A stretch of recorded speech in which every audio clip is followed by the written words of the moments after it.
அனைவருக்கும் வணக்கம். Welcome to my channel. எல்லாரும் எப்படி இருக்கீங்க ஃப்ரெண்ட்ஸ்? நல்லா இருக்கீங்களா? நம்மளோட இந்த சேனல் நீங்க இப்பதான் ஃபர்ஸ்ட் டைம் பாக்குறீங்கன்னா மறக்காம சப்ஸ்கிரைப் பண்ணிக்கோங்க. அதோட பக்கத்துல இருக்க பெல் பட்டனை பிரஸ் பண்ணிக்கோங்க. இதனால புதுசா எப்ப வீடியோஸ் அப்லோட் பண்ணாலும் உடனே உங்களுக்கு ஒரு நோட்டிபிகேஷன் வந்துரும். நம்மளோட எல்லா வீடியோஸும் நீங்க மிஸ் பண்ணாம பார்க்கலாம். இப்போ வாங்க வீடியோக்குள்ள போகலாம். ஸ்கிப் பண்ணாமல் பாருங்கள், அப்போ தான் சின்ன சின்ன டிப்ஸ்லாம் உங்களுக்கு புரியும். ஒரு பாத்திரம் எடுத்துக்கலாம். தட்டு மாதிரி கொஞ்சம் பெருசாக இருக்க பாத்திரம். அதில் சாதத்தை கொட்டிக்கலாம். இந்த மாதிரி சாதம் வந்து புழுங்கல் அரிசி சாதம், இல்லை பச்சரிசி சாதம், ரேஷன் அரிசி சாதம், எதுவாக இருந்தாலும் ஓகே. இது வந்து நம்ம வீட்டில் சமையல் செஞ்சு சாப்பிட்ற சாதம். கடை அரிசின்னு கடையில் வைப்பாங்க இல்லையா, அந்த அரிசி. இது கொஞ்சம் மெல்லிஸாக இருக்கும். இது வந்து மீடியம் சைஸ் பொரி வரும். உங்களுக்கு நல்ல பெரிய சைஸ் பொரி வேணும்னா நீங்கள் ரேஷன் அரிசி, அதுக்கப்புறம் இந்த கேரளா வடி அரிசி, இதெல்லாம் பார்த்தீங்கன்னா நல்ல குண்டு சைஸில் வரும். அந்த சாதம் எடுத்து நீங்கள் செஞ்சுக்கலாம். சாதம் எப்போவும் சாதம் செய்கிற மாதிரி செஞ்சுட்டு இந்த மாதிரி வடித்த பிறகு இந்த மாதிரி ஒரு தட்டில் போட்டு நிறைய நல்லா பரப்பி வச்சுக்கணும். இந்த மாதிரி நல்லா பரப்பிட்டு நம்ம இதை அப்படியே நல்ல வெயிலில் வச்சு காய வச்சுக்கலாம். சாதம் வந்து நல்லாவே காஞ்சு மொத்தமாக நம்ம வத்தல் காய வச்சா எப்படி இருக்கும் அந்த மாதிரி நல்லா காயணும்.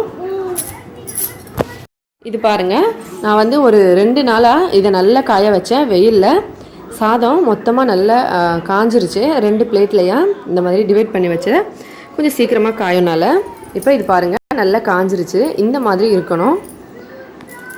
இது ஒரு டப்பாக்குள்ளே போட்டு நம்ம டைட்டாக மூடி வச்சு கூட வேணும்னும் போது எடுத்து செஞ்சுக்கலாம். இப்போ இதுலேருந்து எப்படி பொரி செய்கிறதுன்னு சொல்லி பார்க்கலாங்க. நம்ம ஏற்கனவே பழைய வீடியோஸ்லாம் பார்த்துருப்போம். அதில் ஒரு வேளை பார்க்கலன்னா நம்ம சேனலில் பாருங்கள். இந்த மாதிரி ஒரு கடாய் வச்சுக்கணும். அதில் உப்பு, அதாவது சால்ட் உப்பு கொட்டி நல்லா சூடு பண்ணிக்கலாம். இது வந்து நல்லா சூடாகட்டும். இது நீங்கள் பழைய வீடியோஸ்லேயும் பார்த்துருப்பீங்க இந்த மெத்தடு. அதில் நம்ம ஏற்கனவே காய வச்சுருக்க சாதத்தை இந்த மாதிரி கொஞ்சமாக போட்டு வறுக்கணும். உப்பு வந்து நல்லா சூடாக இருக்கணுங்க. நல்லா சூடான பிறகு மீடியம் ஃப்ளேமில் வச்சுட்டு இந்த மாதிரி வருங்க. பாருங்கள், நான் கிட்ட காமிக்கிறேன். எவ்வளோ சூப்பராக பொரிஞ்சு வருது பாருங்கள்.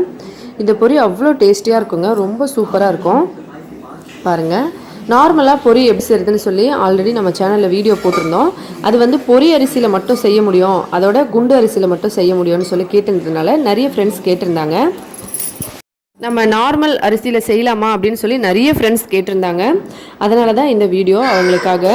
இதில் கண்டிப்பாக செய்யலாம். இந்த சாதத்தை வந்து சேர்க்கறதுக்கு முன்னாடி உப்பு நல்லா சூடு பண்ணிக்கோங்க. உப்பு நல்லா சூடான அப்புறமா தான் போடணும். சேர்த்த உடனே இந்த மாதிரி வறுக்க ஆரம்பிச்சிடணும்.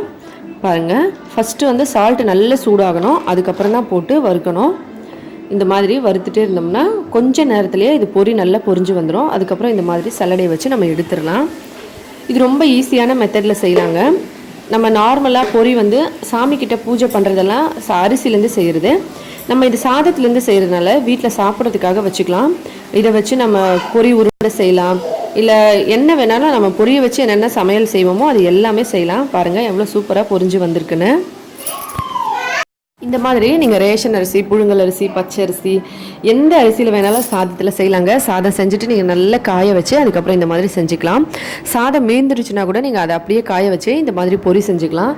ரொம்பவே ஹெல்த்தியான ஸ்நாக்ஸு, எந்த ப்ராப்ளமும் இல்லை. இயற்கையான நம்ம உணவுலேருந்து எடுத்து செஞ்ச ஸ்நாக்ஸு. கண்டிப்பாக உங்கள் எல்லாருக்குமே பிடிக்கும் நம்புகிறேன். சின்ன பசங்கள்லேருந்து பெரியவங்க வரைக்கும் எல்லாருக்குமே நீங்கள் கொடுக்கலாம் இந்த ஹெல்த்தியான ஸ்நாக்ஸை. பொரி அதோட செய்கிறது ரொம்ப டிஃப்ரெண்ட்டான விஷயம் அப்படின்னு சொல்லி நிறைய ஃப்ரெண்ட்ஸ் வந்து கேட்டிருந்தாங்க. இந்த அரிசியில் வரலை, அந்த அரிசியில் வரலைன்னு சொல்லி. ஆனால் இது வந்து நீங்கள் எல்லா சாதத்துலேயுமே செய்யலாம். கண்டிப்பாக ட்ரை பண்ணுங்கள். வீடியோ பிடிச்சிருந்தா லைக் பண்ணுங்கள், ஷேர் பண்ணுங்கள், மறக்காமல் சப்ஸ்கிரைப் பண்ணிக்கோங்க. ஹெல்த்தியாக சாப்பிட்டு சந்தோஷமாக இருங்க. நன்றி, வணக்கம்.